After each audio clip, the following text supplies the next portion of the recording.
بسم اللہ الرحمن الرحیم. ڈیئر اسٹوڈنٹ، السلام علیکم. امید ہے آپ سب خیر و عافیت سے ہوں گے. اللہ تعالیٰ آپ سب کو اپنی حفظ و امان میں رکھے. ڈیئر اسٹوڈنٹ، آج ہم 7 کلاس کے لیسن نمبر 6 کا آغاز کر رہے ہیں اور آج کا ہمارا ٹاپک یہ ہے کہ نصیر الدین ہمایوں نے دوبارہ اقتدار حاصل کرنے کے لیے کیا کوششیں کیں.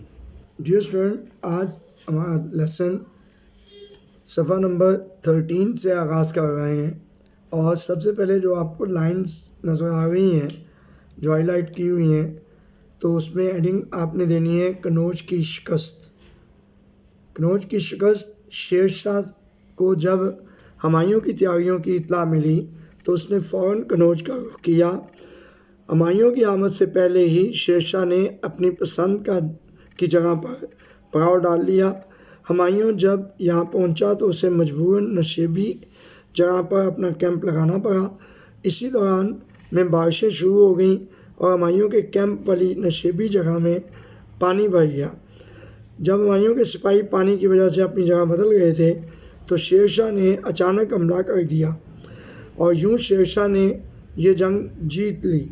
آپ کو نیکسٹ ہیڈنگ نظر آ رہی ہے ہمایوں کی جلاوطنی. کنوج کی لڑائی میں شکست کے بعد ہمایوں بڑی مشکل سے آگے پہنچا اور شیر شاہ اس کا تعاقب کر رہا تھا. ہمایوں نے گرفتاری سے بچنے کے لیے دہلی کا رخ کیا. آگرہ سے ہمایوں کے نکلتے ہی شیر شاہ نے آگرہ پر قبضہ کر لیا. دہلی میں اب رکنا ہمایوں کے لیے سخت خطرے کا باعث ہو سکتا تھا. اس نے لاہور کی طرف روانہ ہونا بہتر جانا. اب دہلی پر بھی شیر شاہ کا قبضہ ہو گیا. لاہور سے ہمایوں سندھ پہنچا. یہاں سے اس نے قندھار کا رخ کر لیا. اسی زمانے میں اس کا بھائی مرزا عسکری قندھار کا گورنر تھا. اس نے اس مشکل وقت میں ہمایوں کی مدد کرنے کی بجائے اسے گرفتار کرنا چاہا. ہمایوں اپنی جان بچا کر سرحد پار کر کے ایران چلا گیا. بچوں، نیکسٹ ہیڈنگ ہوگی کہ شاہ ایران. شاہ ایران. مغلوں کے ساتھ ایران کے حکمرانوں کے تعلقات خاصے بہتر تھے. بابر نے کابل کی فتح میں شہنشاہ ایران سے مدد حاصل کی تھی.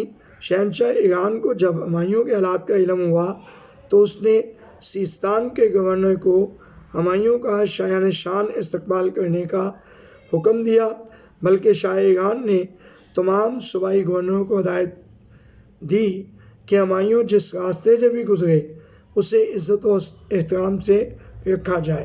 یہ اسٹوڈنٹ، آپ کے پاس نیکسٹ ہیڈنگ لکھی ہے کہ ہمایوں کی ہندوستان واپسی. برصغیر پاک و ہند کی تاریخ میں ایسا بہت ہی کم ہوا کہ کوئی بادشاہ اپنی سلطنت کو ایک دفعہ کھونے کے بعد دوبارہ حاصل کرنے میں کامیاب ہو جائے. ہمایوں 15 برس ہندوستان سے دور رہا. اس عرصے میں ہندوستان پر ایک مضبوط اور صحیح معنوں میں ایک عادل بادشاہ شیر شاہ سوری اور اس کے خاندان کی حکومت رہی. شیر شاہ سوری کے انتقال کے بعد اس کا جانشین اسلام شاہ سوری بادشاہ بنا. اسلام شاہ سوری کی وفات کے بعد ملک میں انتشار پیدا ہو گیا. یہ حالات ہمایوں کے لیے سازگار تھے. اس نے 1554 میں پشاور پر قبضہ کر لیا. یہاں پر اپنی فوج اپنی پوزیشن مضبوط بنا کر لاہور کی طرف پیش قدمی شروع کر دی. ہمایوں نے 1555 میں لاہور پر قبضہ کرنے کے بعد دہلی پر بھی قبضہ کر لیا. یوں ہمایوں نے اپنی کھوئی ہوئی بادشاہت دوبارہ حاصل کر لی. نیکسٹ ہیڈنگ ہے ہمایوں کی وفات. 1556 کو ہمایوں دہلی کے پرانے قلعے میں اپنے کتب خانے میں مطالعہ کر رہا تھا کہ اتنے میں مغرب کی نماز کا وقت ہو گیا. وہ نماز کے لیے سیڑھیوں سے اتر رہا تھا. اس کا پاؤں پھسل گیا. گرنے کی وجہ سے اس کے سر میں شدید چوٹ آئی جس کی وجہ سے وہ وفات پا گیا. ڈیئر اسٹوڈنٹ، آج کی ڈائری نوٹ کر لیں. 2 سوال آپ کو دیے جا رہے ہیں. ہمایوں نے اقتدار کیسے واپس لیا؟ اس سوال کا جواب آپ کے پیج نمبر 14 پہ اسلام شاہ سوری سے لے کر دوبارہ حاصل کر لی تک ہے. دوسرا سوال ہے ہمایوں کی وفات کب ہوئی؟ ہمایوں کی وفات کب ہوئی؟ تو اس کا آنسر آپ کے پاس لکھا ہے جی کہ 1556 کو ہمایوں دہلی کے پرانے قلعے میں اپنے کتب خانے میں مطالعہ کر رہا تھا، اور یہاں سے لے کر جس کی وجہ سے وہ وفات پا گیا یہاں تک۔ انشاءاللہ تعالیٰ اگلے سن میں دوبارہ ملاقات ہوگی۔ فی امان اللہ، اللہ آپ کو اپنے حفظ و امان میں رکھے۔